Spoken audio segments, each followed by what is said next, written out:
Wyclef Jean, BKS1 Radio. Let's go. This is Essence Atkins, and this is BKS1 Radio. Hi, this is Melba Moore, and you're listening to BKS1 Radio. Yo, check it out. What's the deal? This the chef. Giving a big shout out to my peoples. Big KS, you already know what it is. Salute. What's up? It's your girl Monifa, and I'm hanging with BKS1 Radio. Hi, I'm Iyanla Van Zandt, and you're listening to BKS1 Radio. BKS Radio, baby. Hey, this is Jasmine Guy for BKS1 Radio. What's going on? This is Lamont Rooker, and this is BKS1 Radio. Shout out to BKS1, the best kept damn secret in the business. Hey, what's up? This is Raven Goodwin from BET's Being Mary Jane, and shout out to BKS1. Hi, this is Leon, and you're watching BKS1 Radio. BKS1. God bless y'all.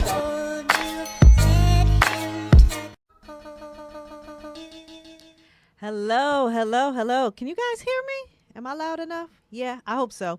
Anyway, hello everybody and welcome to BKS1 Radio. It is the Owl Show and it is your girl Latoya Chanel and I am here on another Tuesday. Happy, blessed to be in the building right now, and I have an incredible guest who is with us tonight. But before we get to that, we're just going to get to a little bit of business and take care of some things. First and foremost, of course, as I normally do, shout out to my partner, Miss Queen B, who is not in the building with us right now, but she'll be back in some time. So just shout out to her. Again, as we always say, you got to take care of your business, girl. You got to do what you need to do for you. And there is no way, shape, or form that we would be able to preach that year after year, week after week, month after month, and not live it ourselves. So again, that is what we praise, being able to manage and take care of everything right here. So, shout out to her. In the meantime, though, just a few tidbits, because, you guys know I always come in with some life stuff that I always want to talk about. But today I want to talk about what's going on. Something I saw on social media earlier, and I know that you all saw all of this on social media as well, too, because I'm trying to understand it, and I'm trying to wrap my mind around it. But somebody please, please, please tell me what's going on with the images I saw of police officers on horses with whips snatching up a Haitian young man who was crossing the border. Somebody tell me what's going on with that.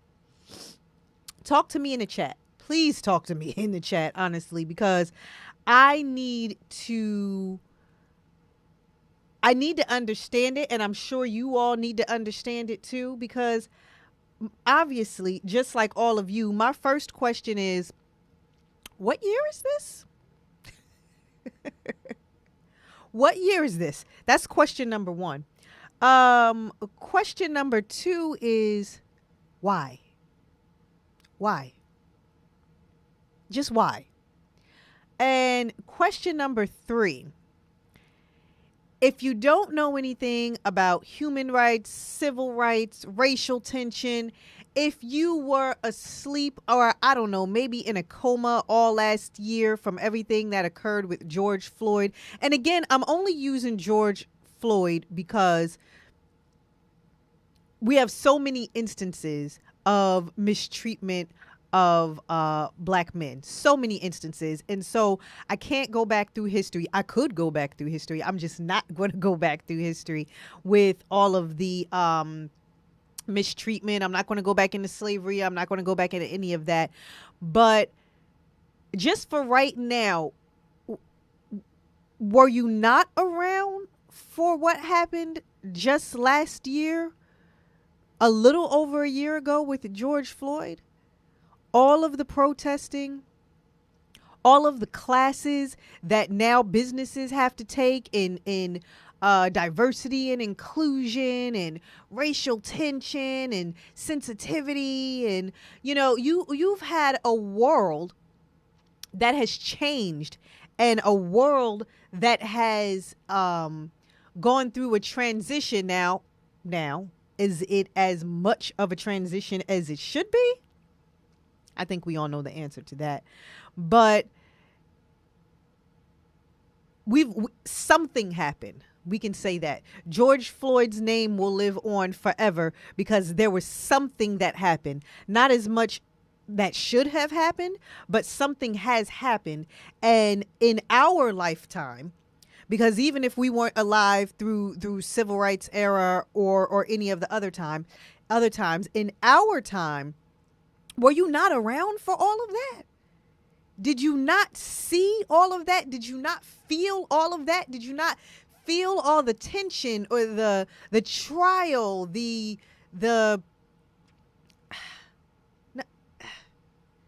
is it me?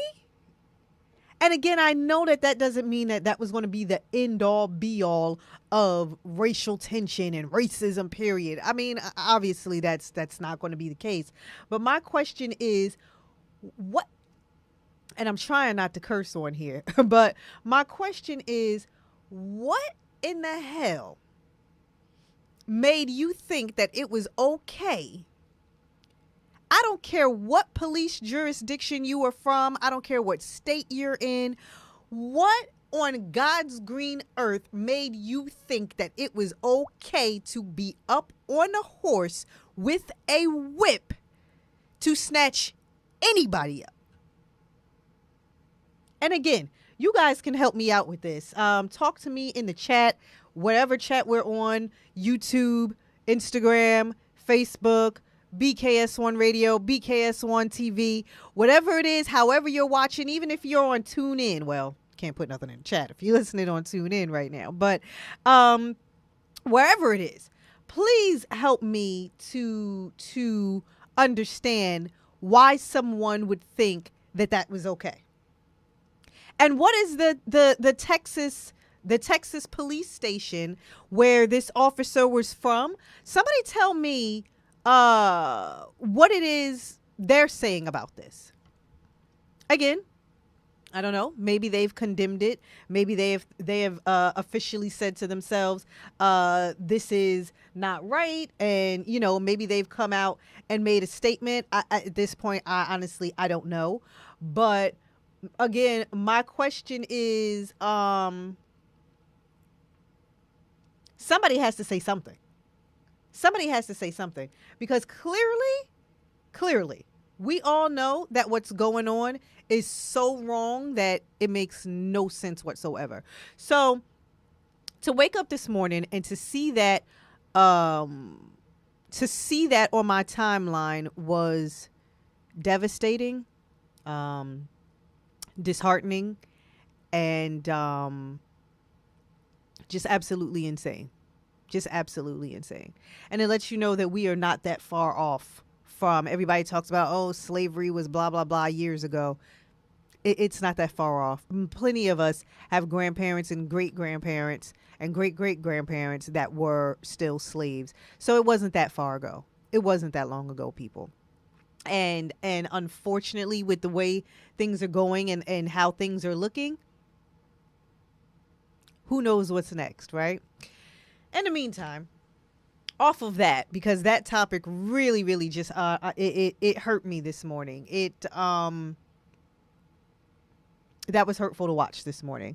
But in the meantime, I will go into, on a happier note, though. On a happier note, I had a conversation this morning, and I was actually in a meeting where we were discussing just some projects and some things that I have coming up. And at the end of the meeting, one of the women that were on the Zoom call with me said that she had been on vacation for the last week and a half, and she was coming back to work, and she was trying to find a way to extend that peace through getting back into the regular rigmaroles of life. And I want to ask you guys the question, because we talk about peace all the time. We talk about being in the right frame of mind all the time. We talk about just making sure that you have the right headspace all the time, right? So my question to you all is, what do you do to maintain that same sense of peace and tranquility when you step off the plane, or when you step out the car, or when you step back into your home? What do you do to maintain that peace? Because the point is that we are supposed to have a certain level of peace that transcends going on vacation. And of course, vacations are great. And when you're away from everything, it's always a lot easier to focus. It's always a lot easier to relax. It's a lot easier to think sometimes, right? I know it is for me because I'm not worried about responsibility while on vacation. Most of the time I'm not anyway. And so my question is, what are you doing to maintain that peace? What are you doing to maintain that tranquility so that when you get home, it's not such a shock to your system? Like literally you're touring or shopping or laying on the beach one minute, and then all of a sudden the next minute you're back into reality, responsibility, bills, trauma, or whatever else that is your daily life. So what are you doing to maintain that? And, you know, I really want to focus on that a lot as we move forward into this season of the Owl Show. I saw another friend of mine actually had a post saying, we're always worried about 7 streams of income, but what are your 7 streams of peace? And, you know, we talked about that about a month or so ago on the show. This week, this month, we have been focused on, you know, entertainment, the entertainment industry. And we've had some pretty amazing guests talking about all aspects of the entertainment industry. And we're going to go into that in a little bit. But I definitely want to make sure that we are all healthy in whatever it is that we are doing. So that means, you know, if you're in the entertainment industry, if you're not in the entertainment industry, if you work from home, whatever it is your career is, I just want to make sure that you're maintaining a certain level of peace, because we need that. There's so many health issues. There are people that are here today and gone today. And, you know, we know that life isn't promised. And if nothing else, the last year and a half has shown us that greatly, that tomorrow isn't promised. So again, what are we doing to maintain our peace? What are we doing to maintain that high energy vibe? What are we doing to maintain positivity?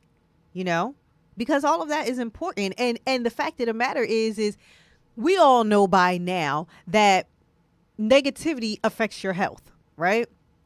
It goes into stress. It goes into high blood pressure. It goes into all those, you know, health issues that we don't even need to focus on, you know, right now. But sometimes we don't have to take the medication if we're focusing on different ways to be at peace, different ways to deal with what is our everyday life, different ways to connect with yourself other than paying the money to go on vacation, right? So I'm going to challenge everyone who is watching right now. And again, we're going to continue to discuss this more as time goes on. But I want to challenge everybody to find 7 streams of peace. 7 streams of peace. That is what I would like to challenge everyone to do. And you know, later on in the season, you know, maybe around the holidays when things get hectic and when people really honestly just get stressed out about any and everything, from family to finances to, you know, job security and health wise. But I want to challenge everybody, you know, as we do at this time, to find your 7 streams of peace so that you can carry that with you into the end of the year and into next year, you know, because that's important. And, you know, I have to talk about this because it wouldn't be Outstanding Women Who Help Heal if we didn't discuss this from time to time along with the guests that we have on the show.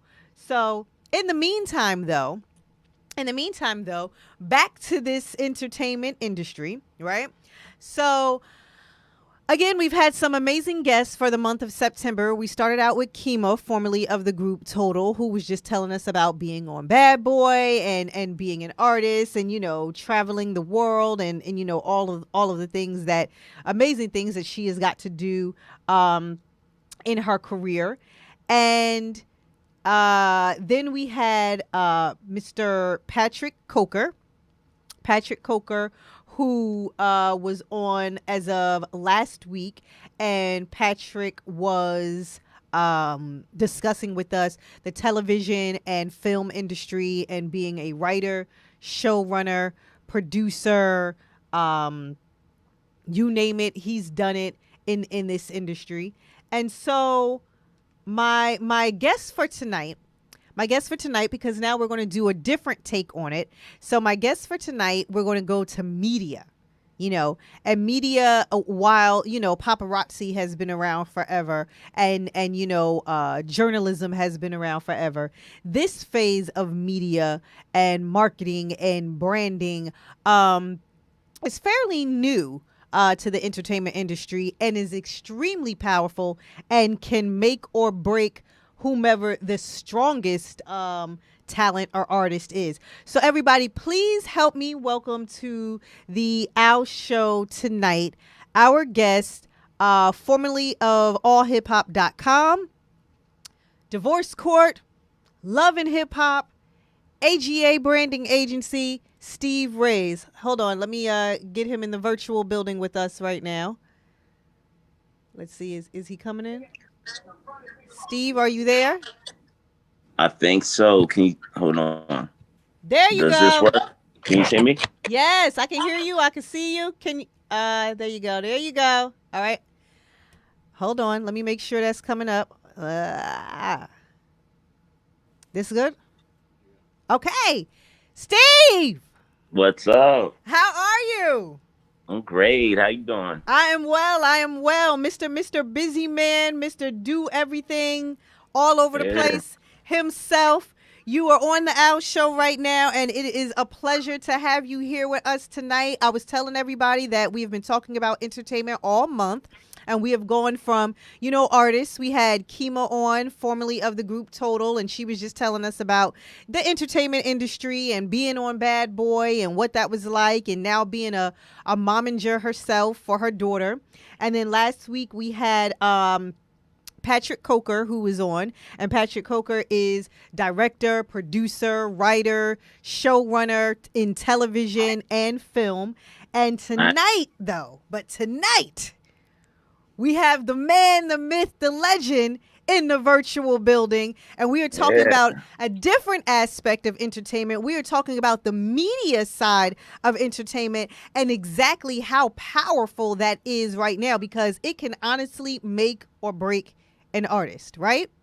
Absolutely. I've been blessed to be on the side of the game where in my early beginnings, I used to work at allhiphop.com. I held several positions, but I was the executive vice president of multimedia. So anything that wasn't written had to go through me. Anything music, anything video, any of that original content that came to me. So I was blessed to, be a gatekeeper to the culture at a certain point of the blog, universe time frame.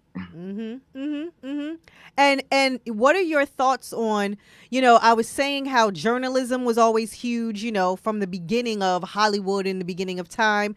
And, obviously paparazzi and people wanting to know, what was going on in celebrity lives. But, when you were at allhiphop.com, that was almost like the brink of transitioning from magazine to this digital virtual era that we are now in. So, what are your thoughts? Were you around for that transition from magazine into digital? What are your thoughts on that? Of course. I mean, come on. We looked up at things like The Source. We were like, we wanted to be The Source, but the digital, but better, and the digital version and bigger. Like, we had ideas. And of course, we, rap pages, all those. I mean, the media is powerful. It is powerful. And I'll give you an example. Like, we were caught up in a beef with XXL. And shout out to XXL for literally printing us in their magazine and was like, oh, we're XXL mag is launching and we're going to beat allhiphop.com. Like they printed it in their magazine. We was like, really? Oh, we're about to go to war. So yeah, we was like, come on, we all hip hop. Wasn't nobody touching us back then. So it was like we were involved in a time where magazines actually literally drug us into the fight. You know what I mean? We didn't ask for you to call us out, but now we were like, well, you'll never get our numbers. And they, you know, at the time I was there, I ain't see it ever happen. Yeah.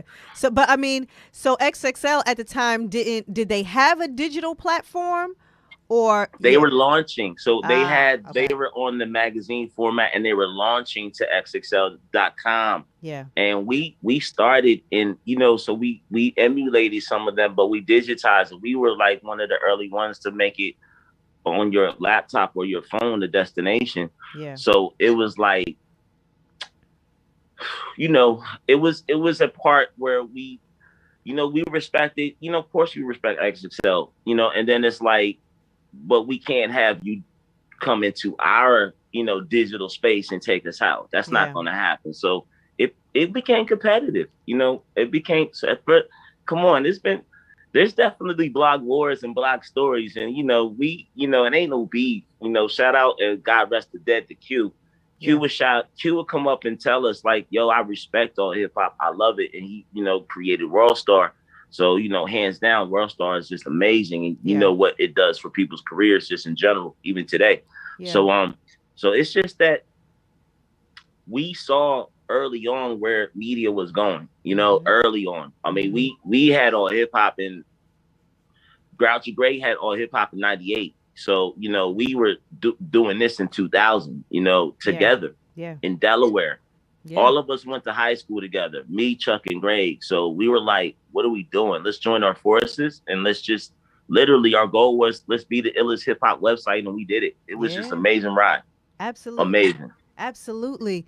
So tell me, all right, I don't want all the gory details, but I need you to give me one story from allhiphop.com days of how crazy things can get when you are writing about celebrities. So I had an interesting position in the game because I never wrote. I could probably count on one hand how many stories I wrote on All Hip Hop. I was really like I bought cameras, I held cameras, I'm on red carpets, then I elevated to having other people film for me. So, you know, I was blessed in that situation to grow into the digital, onto the video production side. But I will say as an executive, we had All Hip Hop Week. So me, Chuck, Greg, we created All Hip Hop Week. We had a week long festivities, which was unheard of from a blog. You know what I'm saying? From a website to have 7 days of events in New York City. So we had my Breeding Ground Showcase. I think the headliner, it was a pretty dope show. I think it was like Lupe Fiasco was hosting. It was something crazy. It was a crazy time. I know Wiz Khalifa performed on the Breeding Ground. Wow. First time in New York. But the deal was the owner of SOB, shout out to Mr. Larry Gold and the manager, they were there and they're always nervous at hip hop. And everybody knows SOB. So they always get a little nervous when we have hip hop shows. And I had to pop it. Like when we put a show together, the line was down the block. So it was lit that night. It was just crazy. It was so many people that somebody came down, was like, who's in charge? So I'm looking at the owner of SOBs and the manager, and they're both pointing at me. And I'm like, what? So this guy's like, all right, so my name is such and such, and it's Sean. So, you know, it's so fast, but all right, so if I smell weed, I'm shutting you down. If there's a fight, I'm shutting you down. Y'all can smoke some weed down here, but if I smoke weed down in the crowd, I'll shut you down. I was like, hold on a second. Who are you again? And I'm like, Lieutenant such and such. And that's the first time I met the hip hop police. So he was in charge of the hip hop police. So, and then he gave me his card. So I was like, you know what? I'm gonna stay in touch with you. And you know what? Now that I knew, and that was crazy because I actually met, like, that's when I understood when the owner of the club was like, put all blame on this guy. Because I was like, well, I can't control the weed. I'm gonna do my best. I just want to have a safe time. And if you see a fight, throw everybody out. Like, I was trying to be like cool. And then I'll tell you the other crazy thing. That was our startup show. We had that same week because I was cool with him. Yeah. I'm gonna go through that whole all hip hop week because that whole all hip hop week was crazy. We had we had Chameleonaire. So of course I already met him. That was when we started the week. It was on a Tuesday. Wednesday we had Chameleonaire, Riding Dirty. So he has the #1 song in the country. We do a stage with MySpace and all hip hop and Chameleonaire. So we partnered with MySpace and we did a show in New York with them. Part of all hip hop week. It was amazing. So the hip hop cop is there. The same dude I saw the day before. He's like, Steve, what up, buddy? Then he's like, you know what?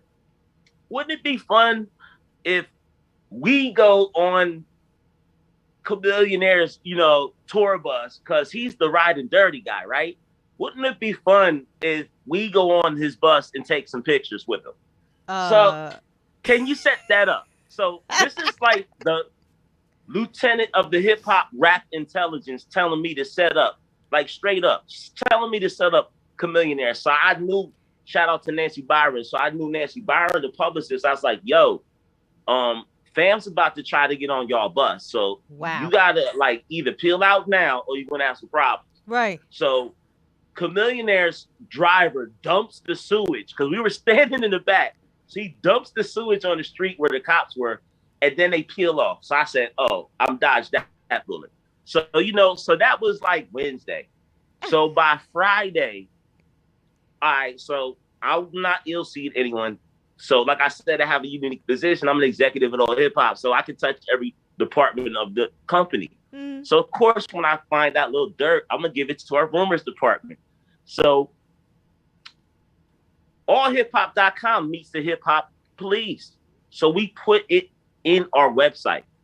So I'm like, yo, say it like this. I met the hip hop cops. He was this. They was trying to shut us down. We trying to, rumored it up a little bit. Yeah. But so Friday, we're at, I think it's called Nokia Theater now. We have Joe Budden, like Talib Kweli. It's like host 2,500 people. Sold out crowd. Hip hop police are there again. Okay. So this time, homeboy's not smiling. He's like, yo, come here.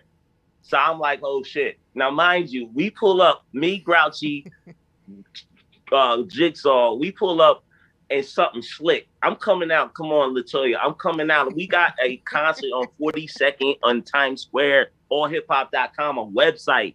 I'm coming out with sunglasses at night, son. I can't even see where I'm going. And I'm walking with all this hip hop gear on and glasses. And I'm like, yo, what's up? Sean, what's up? And he's like, come here. So I go over to him. He's like, listen, we read your website. I saw what you put there. Take that down. Ooh. We monitor allhiphop.com. So everything you say, we're going to talk. You can't tell the people that we monitor you. So you know what? We took it down, but I'll let y'all know these hip hop cops are some grimy people. So they have used the media to try to take rappers down. And I'm like, I'm not going to sit there and say that's what their intentions were. But I'm like, yo, fam, you a cop. You're not getting on Chameleonaire's tour bus. Don't even try to come to me like that. Right. And you playing me like a sucker. Right. And that's what I was going to go to next. I just want you to tell everybody how powerful the digital media is. With these artists. The rap intelligence of New York City monitored all hip hop daily. And they told me. So if it could reach that, we reached the entire world. I mean, because of the digital space, it had allowed me to see Japan. I went to Japan because of all hip hop myself. It's taken me all over the world. Yeah. It's allowed us to have fans everywhere. It's allowed us to get the message out so much quicker that it empowered us as a website in a way that there's no way. Like we were, I mean, no disrespect to nobody, but we was clowning every magazine out there. There's no way that they could keep up with us. We were killing them. I mean, outright killing them. Shout out to Grouchy and them. They just held it all down. And I just saw that we could never stop the gas. We would always just kill them, you know, until the times changed. And it moved into video. We were text format, so it was easy for people to read it. So that's how we kind of, to us, people would come up to us every day and be like every single day. Wherever I went, it would be amazing. It was just like, I get my news every day. You're my homepage. Yo, I love you. I heard you on the radio. It was like if I walk outside the street, no one knows who the hell I am. But if I'm in a music festival in 2010, I'm just like, yo, it was amazing. And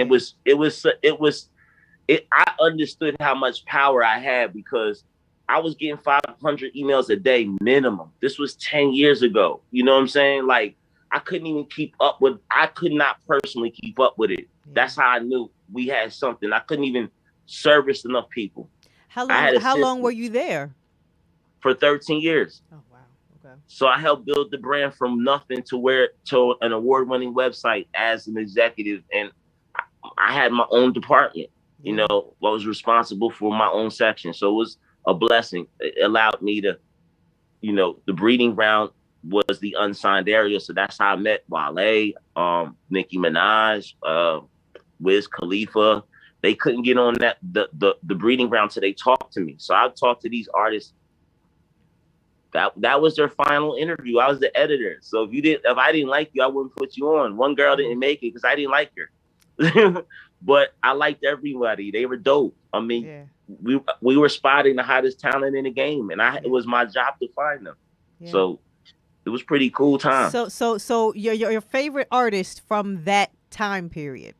So me, I've been interviewing for some years now. I can tell everybody my favorite person to interview, my favorite celebrity that I've ever interviewed, and what the interview felt like and everything. But for you, who was your favorite artist of that time? Where you just like, you know what, I mess with them, like they real good.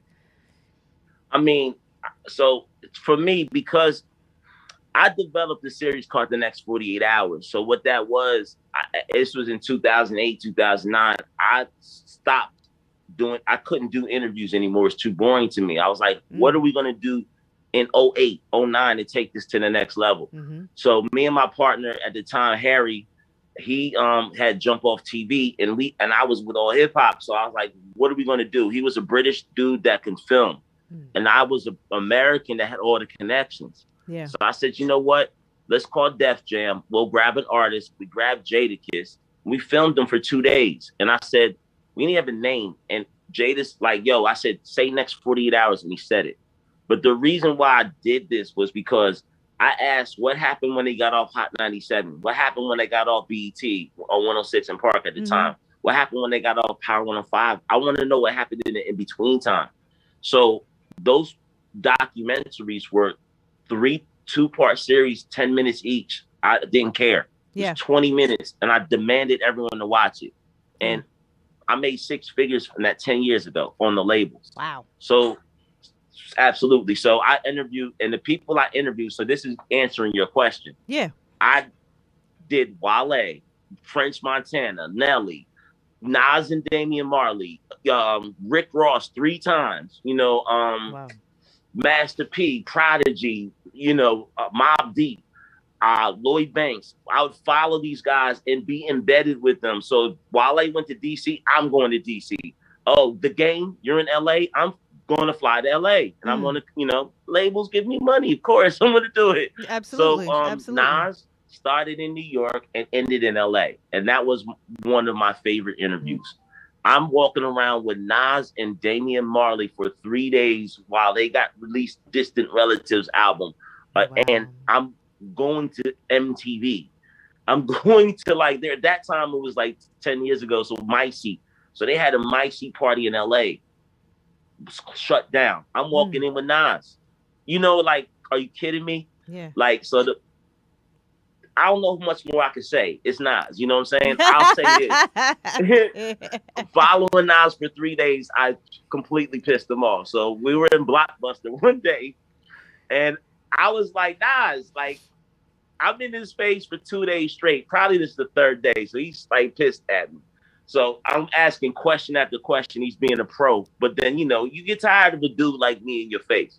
So I asked, it's like, yo, what's your favorite DVD? Like, what's your favorite movie?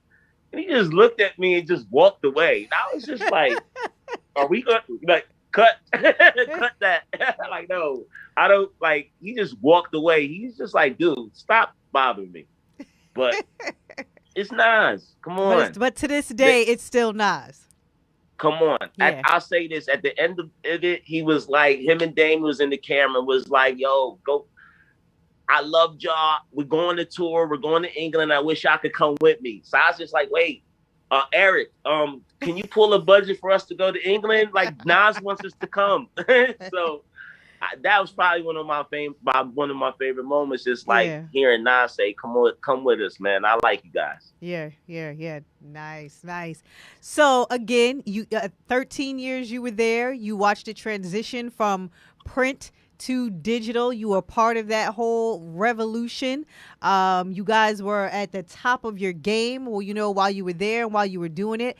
And then you transitioned out. Why? Okay. So you want to go there. I feel at the time I reached a plateau and I was never an owner at All Hip Hop. So at a certain point, I actually felt I overstayed my welcome. I felt that All Hip Hop lost its buzz for a little time, and then creatively we were going in different directions.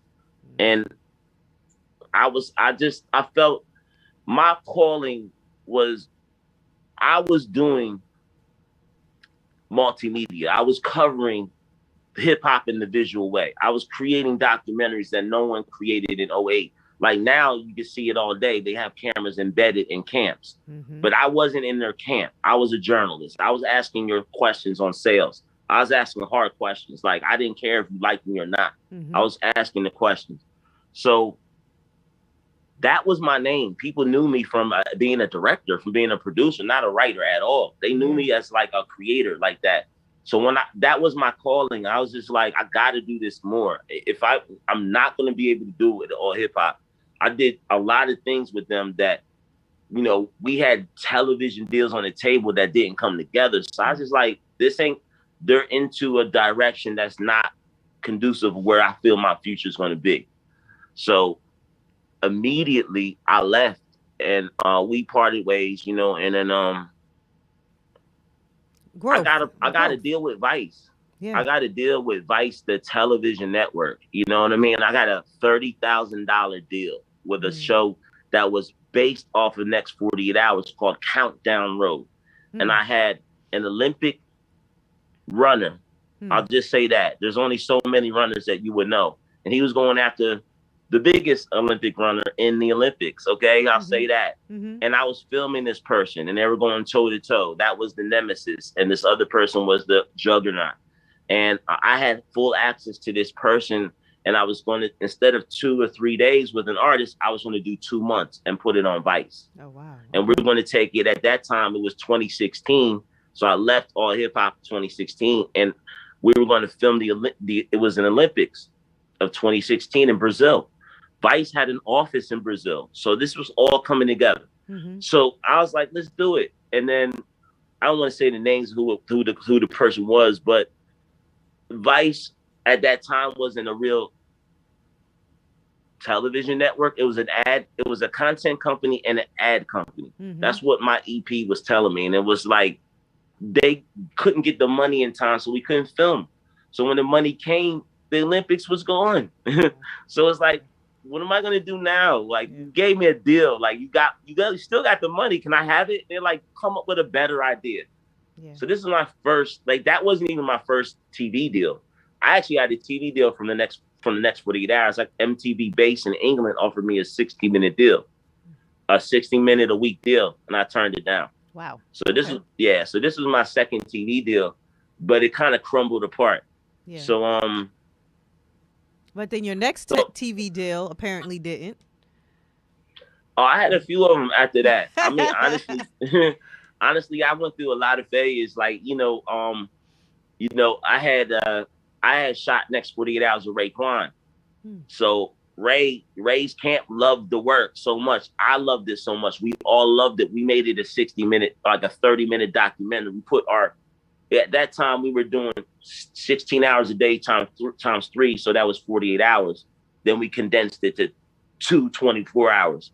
So at this time we were doing 10-minute segments, about 8 to 9 minute segments of each day of Raekwon. Wow. So we put it into one big piece, and it ended up being like 30 minutes. And we put it online. Ray was out the game for 6 years. We didn't even know. And then he came back with Only Built for Cuban Links 2, which was a classic in itself. So then when his team saw all the work I did, and they were just like, yo, it's the 20-year anniversary of Only Built for Cuban Links, and you were part of Only Built for Cuban Links too. So I'm gonna have a meeting with Raekwon, and I'm not gonna tell him that it's you.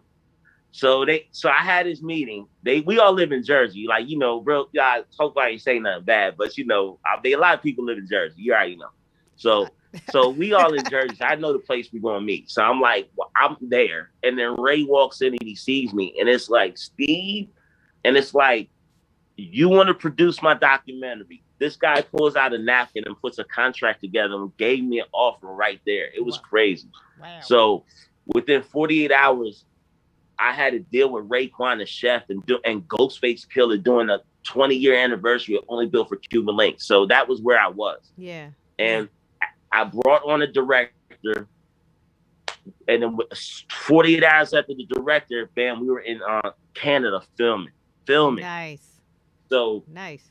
So in essence, so in essence, you did what the industry was doing anyway, with your directing and producing that you had already done at All Hip Hop. You transitioned into doing that for yourself, but that's what the industry was going towards anyway. They were going towards video.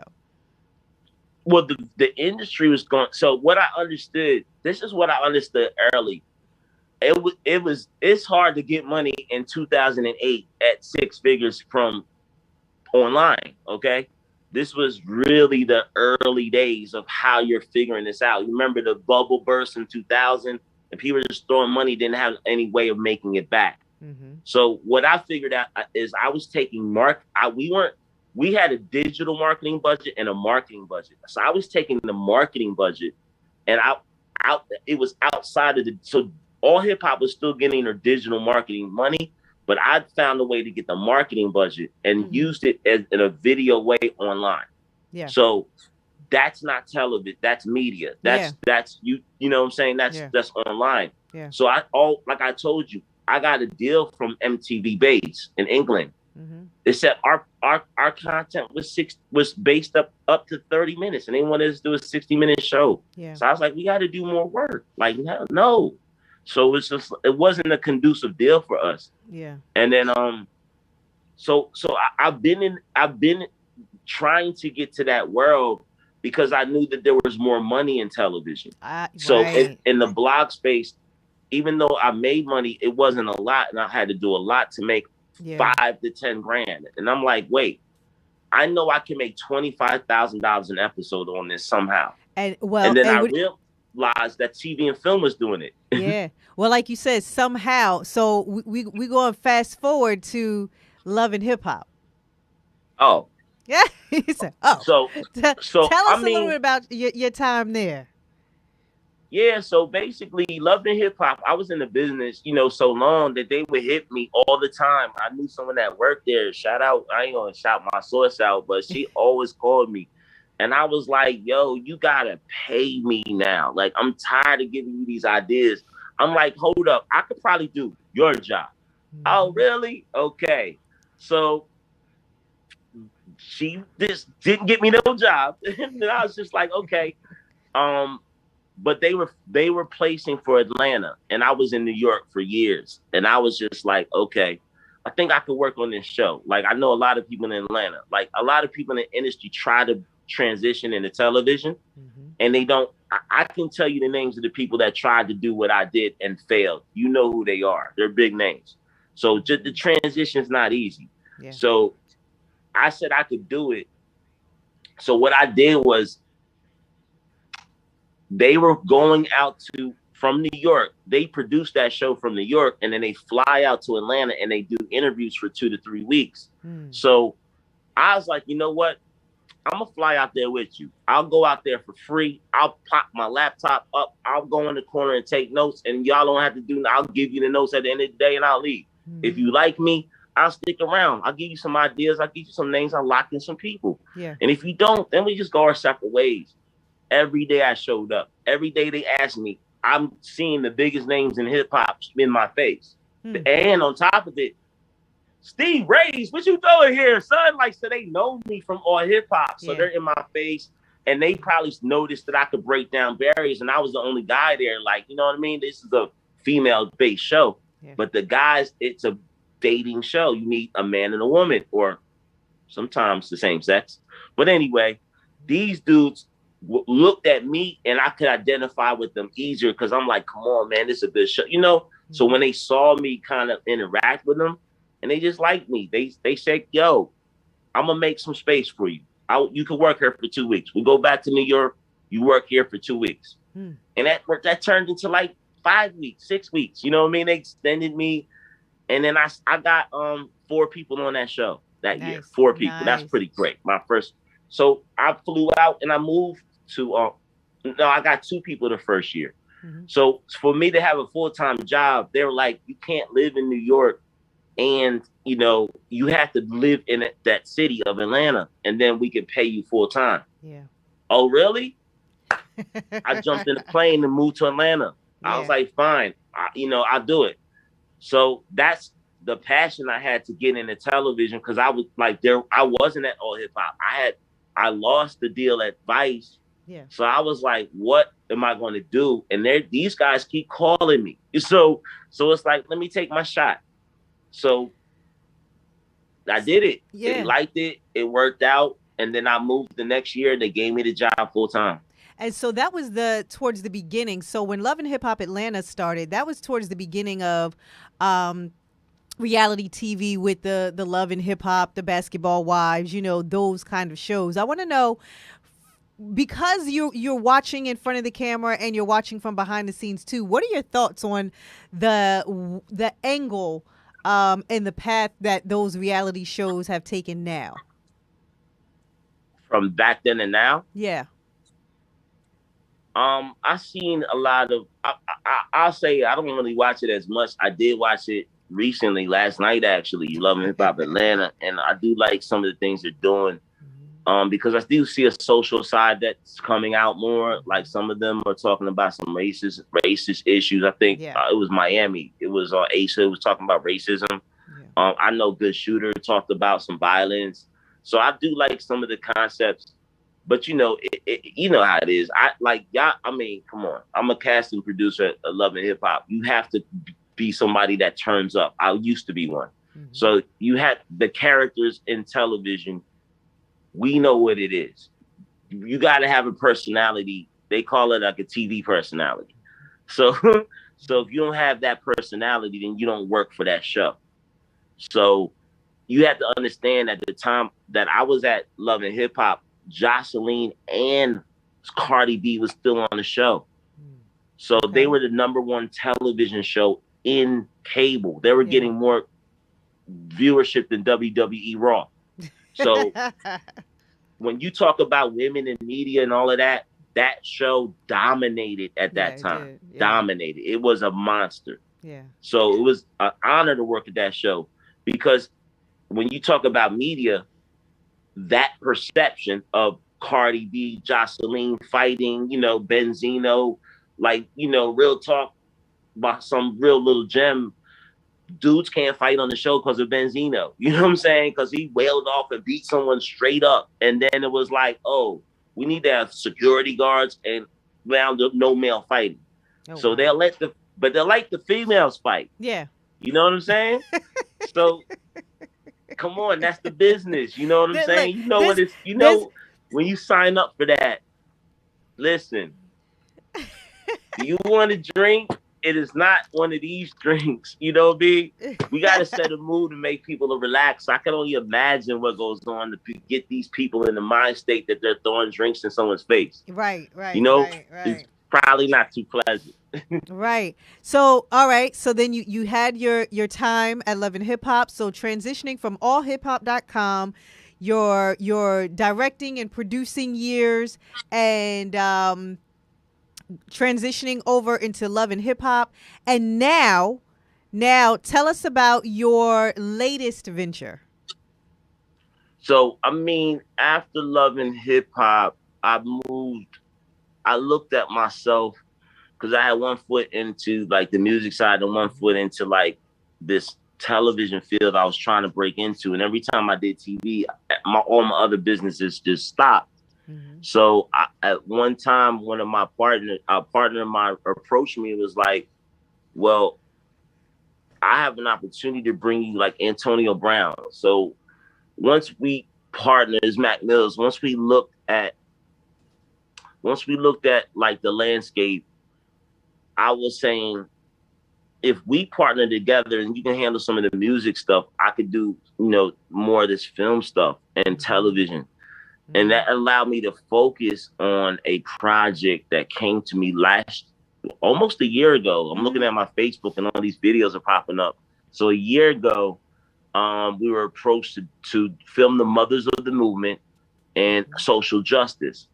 And the idea was great, but it wasn't big enough. You needed a celebrity.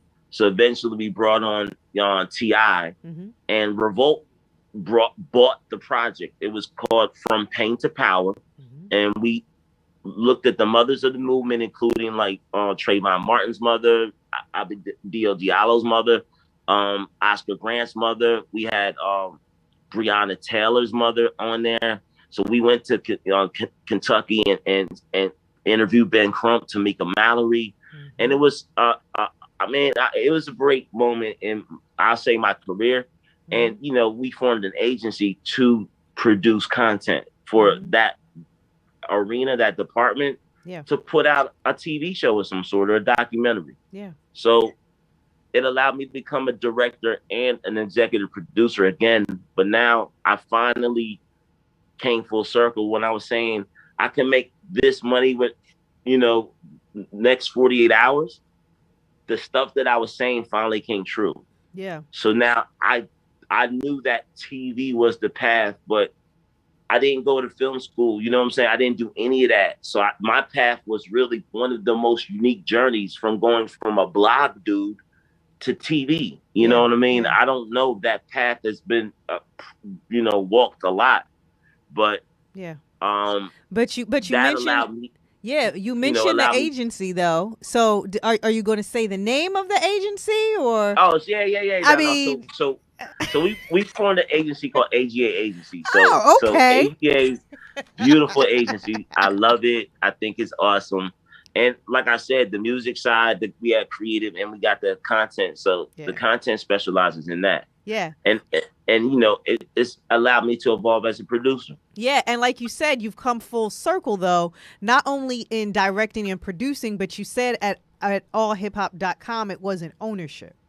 That was that was one of the first things you said in the interview, is that it wasn't ownership. So now you've come full circle, where now you do own your own branding agency, where you can direct and produce within that agency, amongst other projects too. So again, kudos to you for where you've come from, being on the brink of this whole media aspect, this digital media aspect, and knowing how powerful it is. And I want to know, for all of those who are watching right now, who, whatever walk of life they're in, whether they're in a part of the blogs or part of the directing and producing or part of an agency or whatever, I want to know, what advice would you have for them? Because at this point, your career has spanned over 20 years. So I want to know, what advice would you have someone coming up behind you?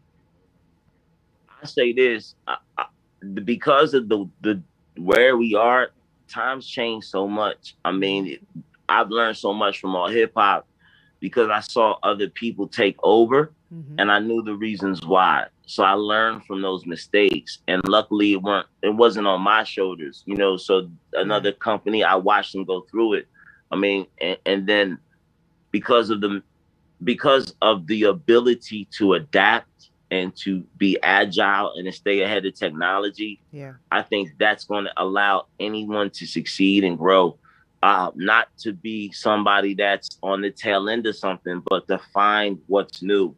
One great thing about our agency is we brand when we're branding artists with an app, with their own app. I just got off the phone with Drummer Boy, and Drummer Boy, if you go to the App Store and type Drummer Boy and his app comes up, you can download content from an artist that we provided for him. That we brokered that deal, that we are part owners of that app. So that's what my agency would do that all hip hop or a website or a blog might not think of. So, and because they're media, they can't do certain things. So now as an agency, I can do whatever I want. So it's just a different level of freedom. And I feel that if you can find your niche, in the entertainment business, it's also a niche. So once you find your niche and you can solve a problem, everybody will be able to find a way to succeed if they're solving a problem in our entertainment business. Nice. So listen, right on this show, we always talk about healing. I mean, the name of the show is OWL, but it's Outstanding Women Who Help Heal. So even though we talk about a myriad of things, you know, we always talk about peace, tranquility, you know, high vibrations, you know, all of those things. And so I was talking about 7 streams of peace. We always talk about 7 streams of income, but we don't talk about 7 streams of peace.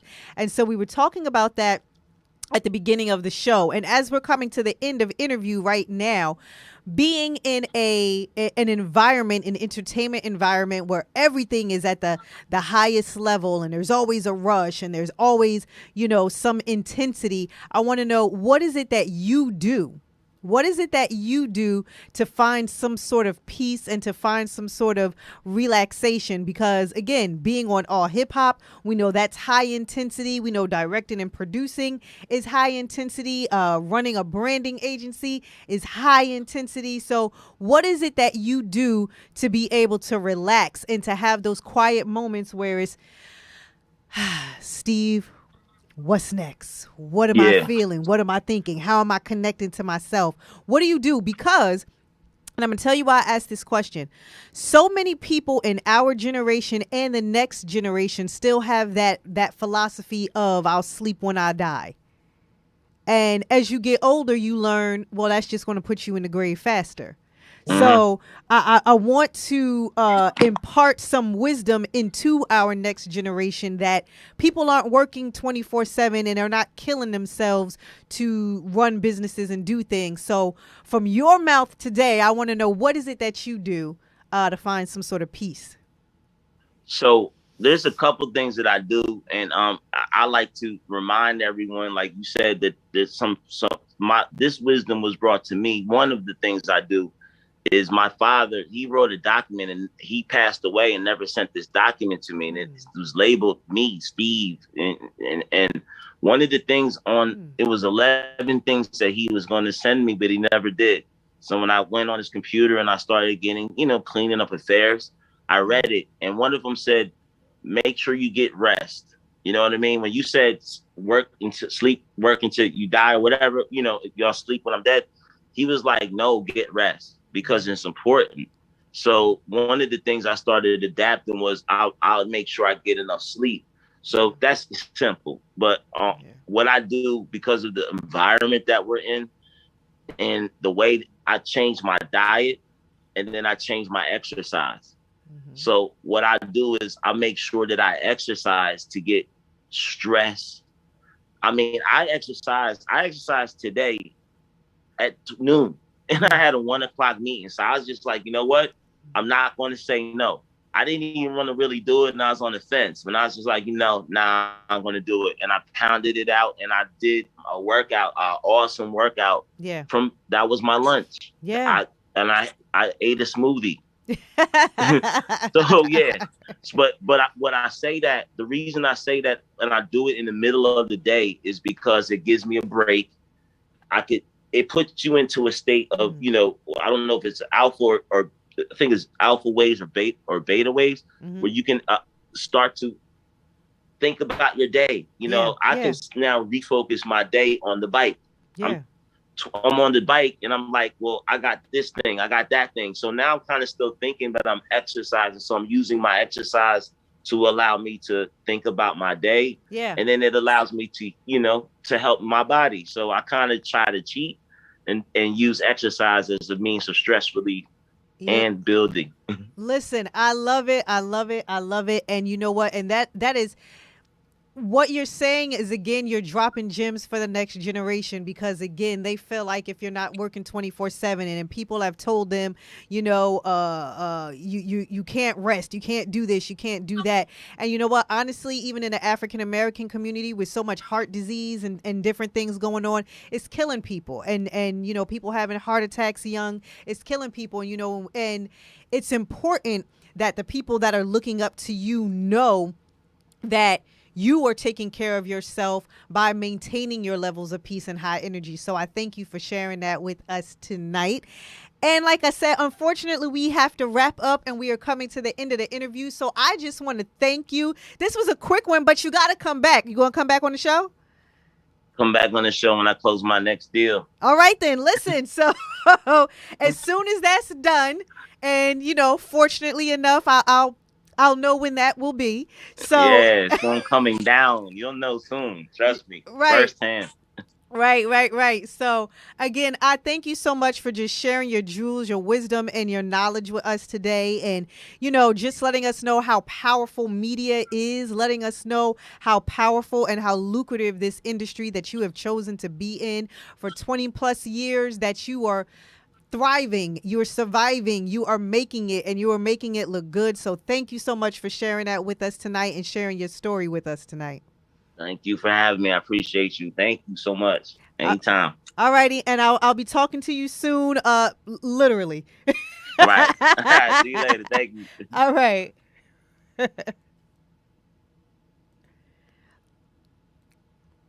All right, everybody. So that was another Our Show interview for this month in September about entertainment. Again, we started with an artist the first week, went to director, producer second week, now went to a media conglomerate himself, Steve Raze, tonight. Make sure you stay tuned, because next week we're going to go into the publicist PR route. So we have a special guest that we're going to be talking to, and we're just going to wrap up our entertainment month with Stephanie Fairfax, publicist, stylist to the stars. See, there's so many avenues for everybody who wants to work in entertainment.